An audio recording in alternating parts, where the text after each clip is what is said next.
Morning, everybody, and welcome to the latest session in our Retail Reboot webinar series. We've got a large number of people joining us today, which is brilliant, but I think also just speaks volumes as to the level of interest in the particular subject this morning, which is about dilapidations.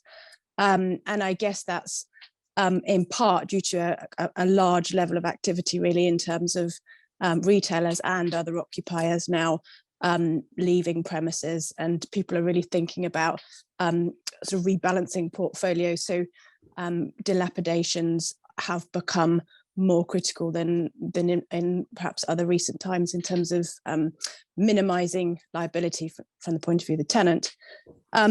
Costs obviously in dilapidations can be really substantial, so I think one of the things we'll be looking at today is how those costs can be minimised.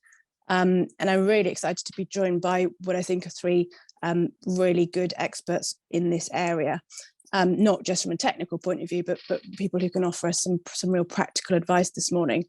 Just a very brief intro, because I'd rather let them speak than me, but I'm joined by my colleague Paula Green, who's a litigation partner in our real estate team at Royds Withy King. Paula deals with the full range of contentious matters, 1954 Act renewals, forfeiture, rent arrears, service charge disputes, etc. But one of her many areas of expertise is dilapidations, so we'll be hearing from her shortly. We're also joined by Paul Rayburn, who is the managing director of Dilap Solutions, Rayburn Consulting and Radius Consulting. He's a chartered surveyor with I think many years of experience in dealing with dilapidations, acting as a litigation expert with particular interest and expertise in Section 18 valuations and lease renewal cases. So we'll be hearing a lot more from him later on. And finally, I'm joined by Toby Ryland, who's a partner with H.W. Fisher, heads up their corporate tax and VAT divisions. So he works very closely with tenants and occupiers in terms of the tax consequences of dilapidations claims and corporation tax. Just a few really quick housekeeping points. Please make sure you're on mute if you're not already. We will have a question and answer session at the end, and obviously do please unmute at that point, but if you are feel able to put your video on, that would be brilliant, because that just helps with the interaction. There is a chat function on the right-hand side of your screens, so please feel free to pop questions in there, and we will deal with them later on during the session. And finally, just to let you know that we are recording the session this morning, so we will be observing Chatham House rules at the end, and we'll turn off the recording, but in the meantime, the session is being recorded. Perhaps we can just really kick off with a question for Paula. Let's set the scene, shall we, Paula? Do you want to tell us a bit about, what are dilapidations? Shall we start there? Yes, thanks, Vicky. So dilapidations are generally concern the tenant's failure to perform certain obligations set out in the lease relating to the physical state of the premises when the lease ends. Now, these breaches of obligation or covenants usually fall into, say, 5 main categories. So we've got the repairing covenant, which I'll talk about in a bit more detail shortly. We've got the decorating covenant, where the tenants usually are required to paint and decorate the premises at certain times during the lease. We then have the covenant to reinstate alterations at the end of the term. Now, in most cases, this relates to alterations carried out by the tenant for which the landlord has given consent, and the obligation to reinstate the alterations are sometimes found in a lease, or more usually in a subsequent license to alter. Then we have the covenant to comply with statute. Now, this covers the work that the tenants are required to carry out in order to comply with, say, fire regulations and health and safety. Then we have the covenant to yield up the premises, which usually requires a tenant to hand back the premises in compliance with their covenants in the lease and to provide vacant possession. Now, going back to the repairing covenant, in some cases, the obligation will simply be to repair or keep in repair. However, it's more common to find the obligation is to keep in good or substantial repair or something similar. Now, the tenants tenant usually covenants to keep a property in repair, and that includes an obligation to put the property into repair. Now, the rationale behind this is that in order for the tenant to comply with its covenant to keep the property in repair, obviously it has to first put it in repair to do so. So say if there is an issue with the roof at the start of the lease and it's in disrepair, then the tenant at that start of the lease will need to put that roof in repair in order to ensure it complies with its obligations. So the advice is really, before taking the lease, be aware of those issues of disrepair. Now, so we're faced with a situation where the tenant fails to do up the premises in repair. The landlord is then entitled to claim damages in respect to those dilapidations.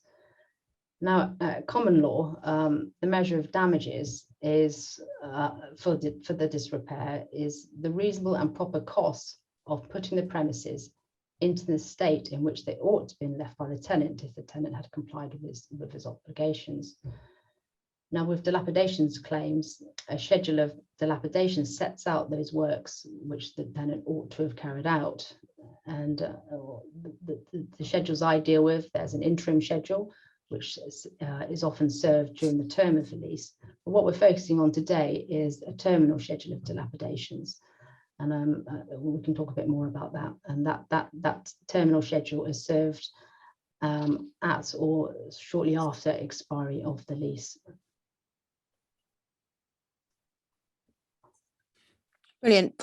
Paul, did you want to take us through the sort of basic process of preparing that schedule of dilapidations? Yes, so as Vicky was saying, the schedule of dilapidations is served, and that service takes place by the solicitor.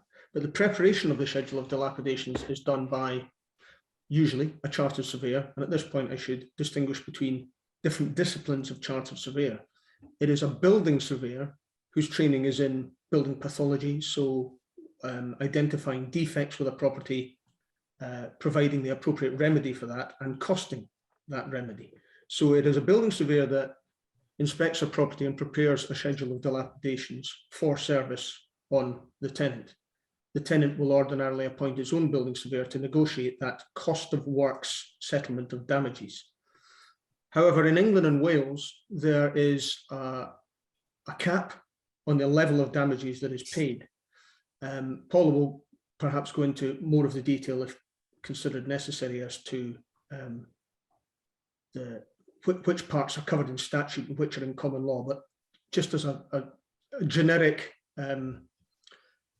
point about that cap, it applies to all of the covenants to repair, decorate and reinstate, and it is that the amount of damages payable by the tenant to the landlord in dilapidations is the lower of the cost of putting all of those items right, or the impact those breaches have on the property's value.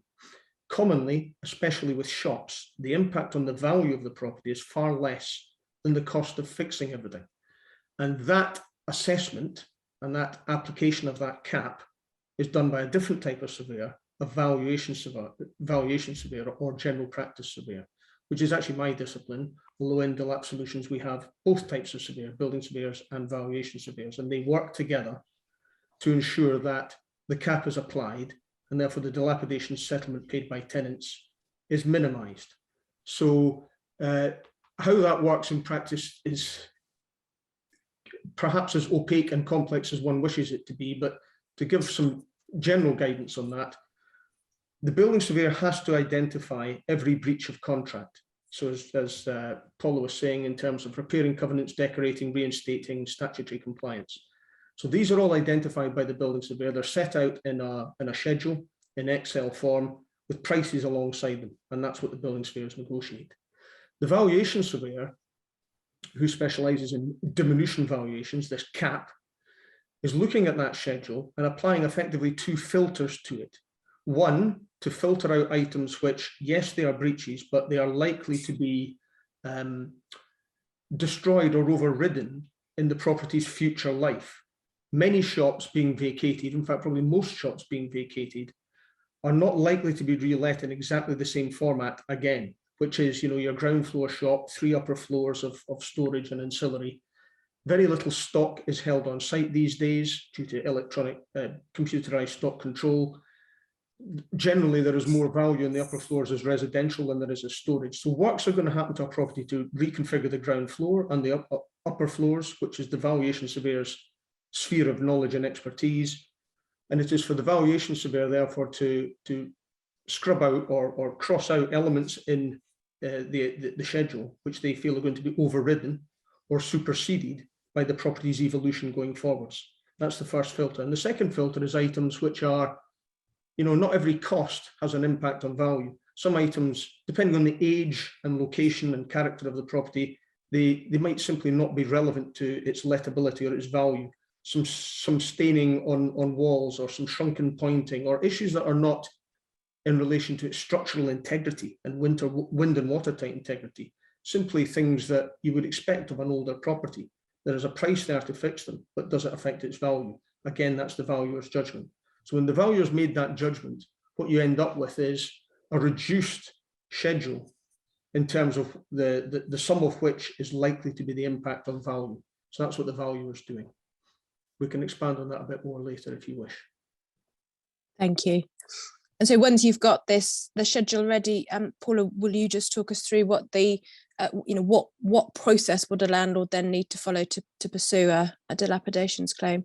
Yes, well, both the landlord and the tenant are required to follow the Dilapidations Protocol. Now, I've got that here.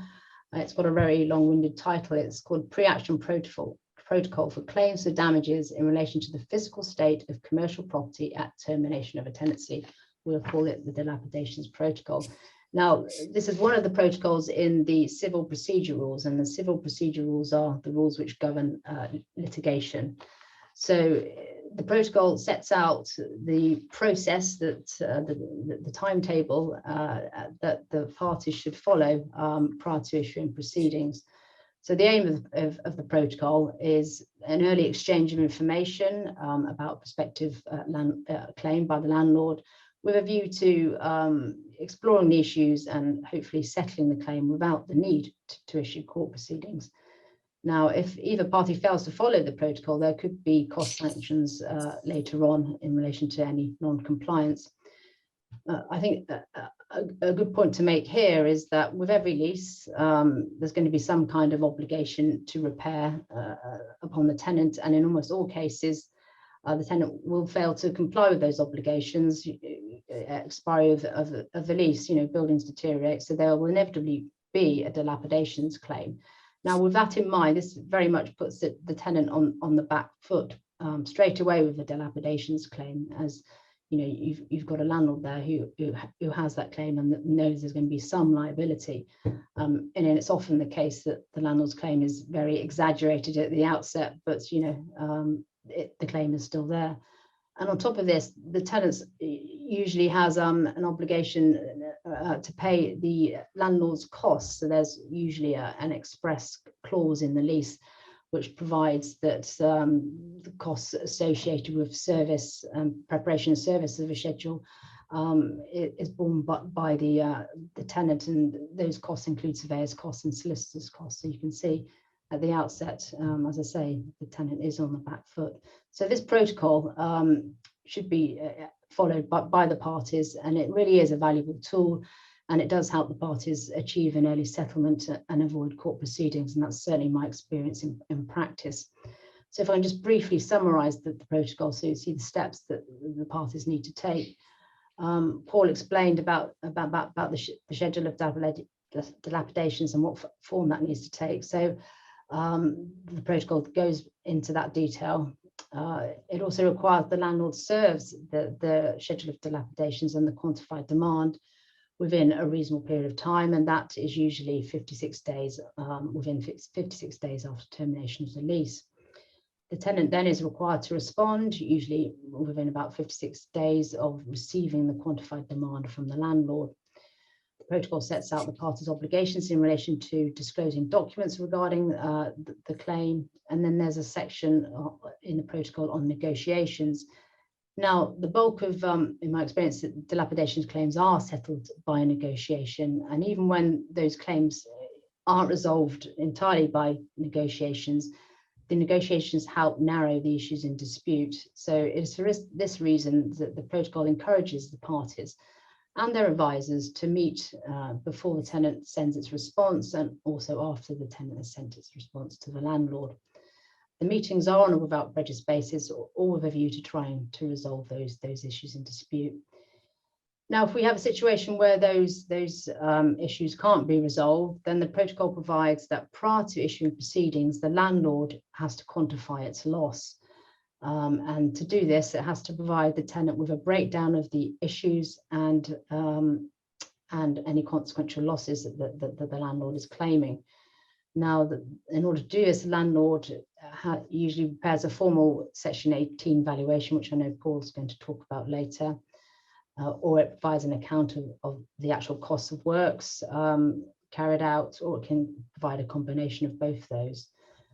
Now, if a tenant relies on the defence based on a Section 18 valuation, then this valuation should be sent to the landlord within a reasonable time. And again, that's about 56 days after the landlord has sent to the tenant its breakdown of its losses. Thanks, Paula. Paul, do you want to just tell us a little bit more about what this Section 18 valuation is, and when you would serve it and who would prepare it? Are you just on mute, Paul? Apologies for that. So ordinarily, if we're acting for a tenant, the tenant's building surveyor prepares their response to the schedule of dilapidation, so a cost of works based response. And in the light of that, that's the point when the valuation surveyor should be preparing their diminution valuation. So along the lines of what I was describing earlier, about applying those two filters to the tenant's building surveyor's response document, which items, while still breaches, are likely to be overridden or superseded by works to adapt the property to a new life, and which items, whilst breaches, have no impact on value. They're simply annoyances or things you would expect and accept for a property of its age and type. So the time to do that is then in the light of the tenant building surveyor's response. However, Vicky did touch on earlier the requirement within the protocol for landlords to provide diminution valuations. Now, often this is overlooked, and I would say it's overlooked to a tenant's detriment.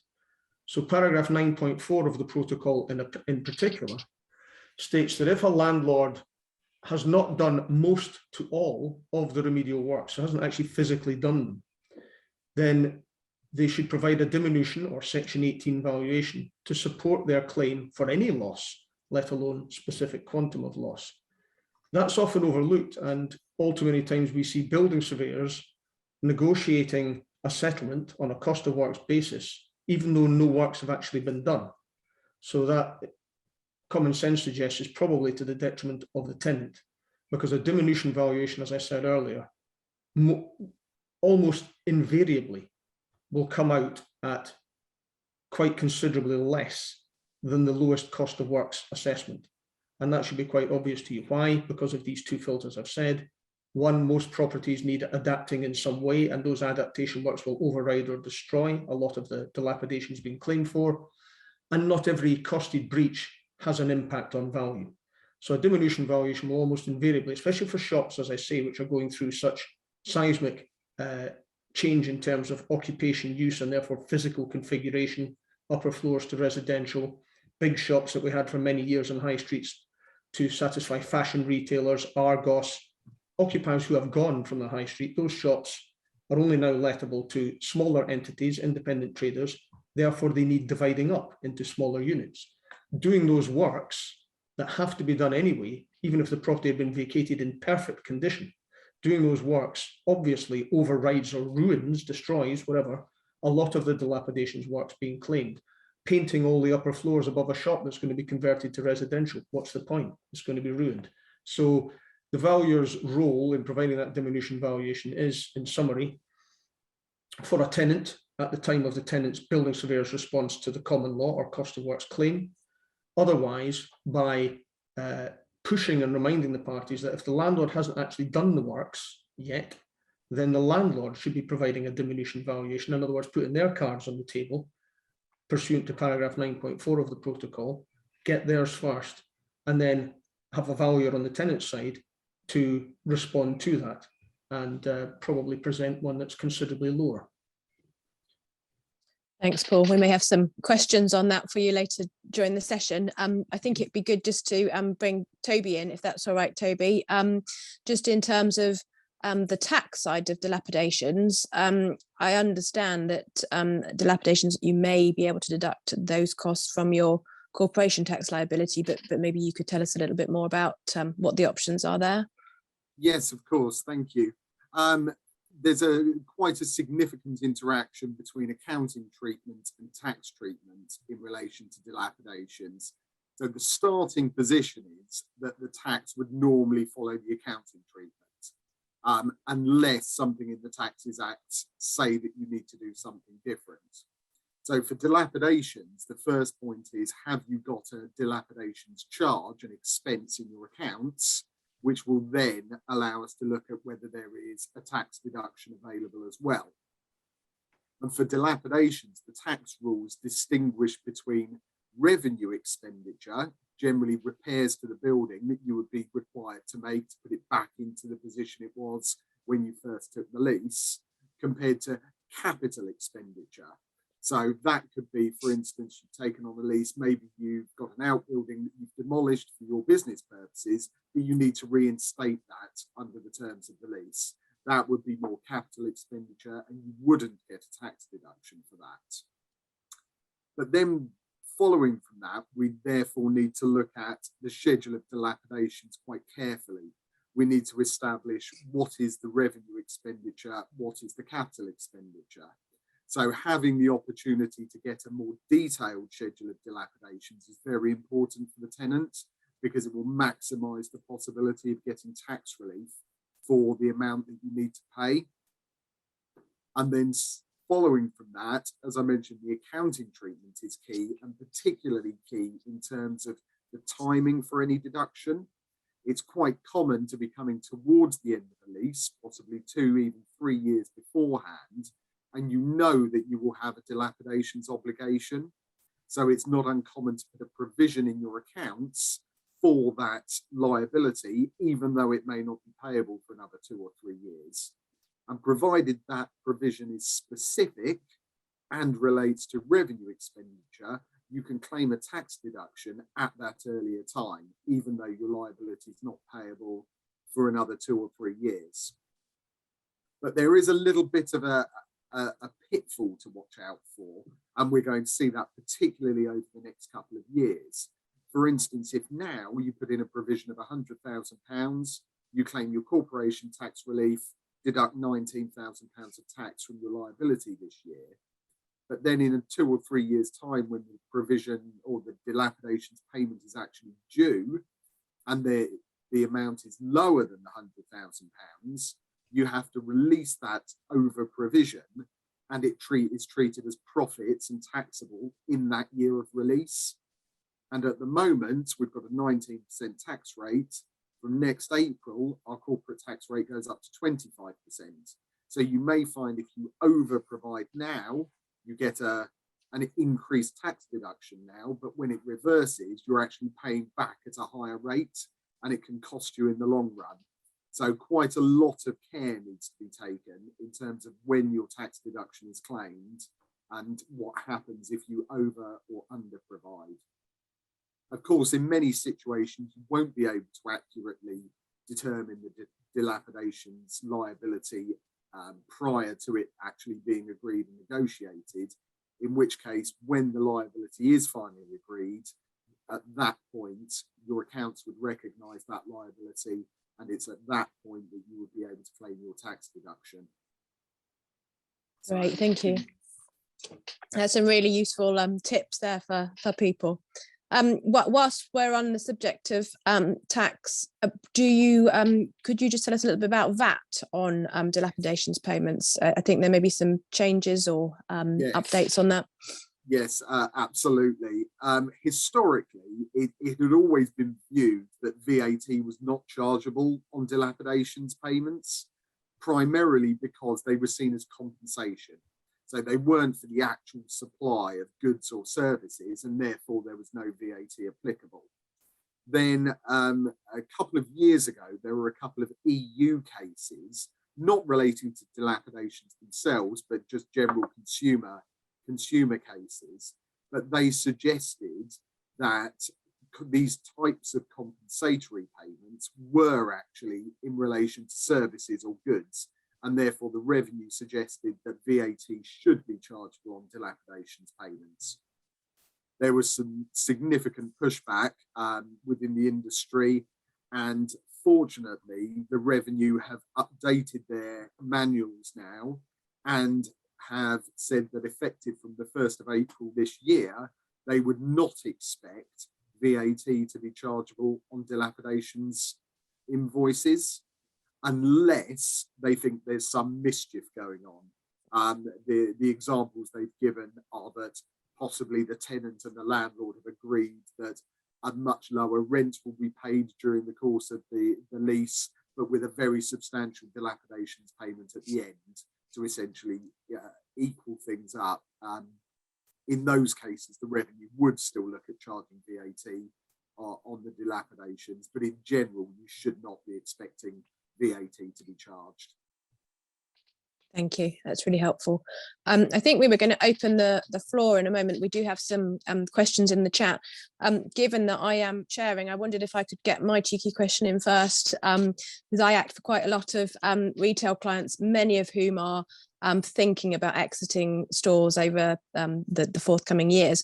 And I just wondered if any members of the panel could sort of share their top tips as to how occupiers should be planning. Obviously, you don't necessarily just want to be sitting there waiting for the landlord to serve a schedule on you. So what can people do proactively to sort of prepare for that moment?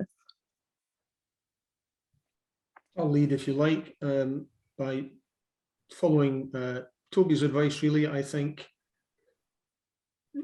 any tenant needs to provide financially with some reasonable idea as to what the level of terminal dilapidations claim is likely to be at. So you need to make that financial provision in advance so that it isn't such a massive shock and indeed potentially crippling.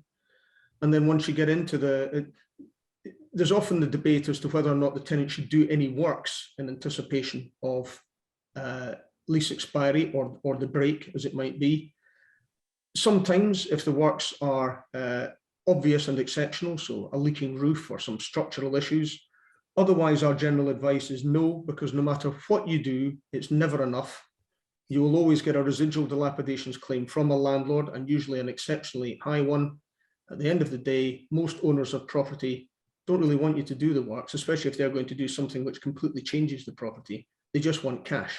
So it's more often than not, there's witting or unwitting opportunism in dilapidations claims. So my advice to tenants would be plan ahead, put the cash aside, get advice as to roughly where your delapse might fall so that you can make a reasonable provision for that. And then when it comes to it, fight it hard. Don't just fight it on a cost of works basis. Use the valuer as well as the building surveyor. More fees, but by spending more, you save more. And minimise your outcome using the diminution in value or section 18 cap. And I'd add to that, Paul, that it really is important to sort of front load these claims and get your professionals on board early, because you really don't want these claims dragging out. So, you know, get advice from your building surveyor, your valuer, and your solicitor. As I say, fight it hard and raise those defences. But yeah, forward planning as part of the business strategy is key, isn't it? Definitely. Certainly from the tax and the accounting side, the more that can be agreed and sensibly, justifiably be quantified in advance, the better, because when you do make a tax deduction claim for the dilapidation, the revenue may well ask to see what there is to support that claim. And what you don't want to do is leave yourself open to revenue inquiries, which can be very time consuming and very lengthy and costly.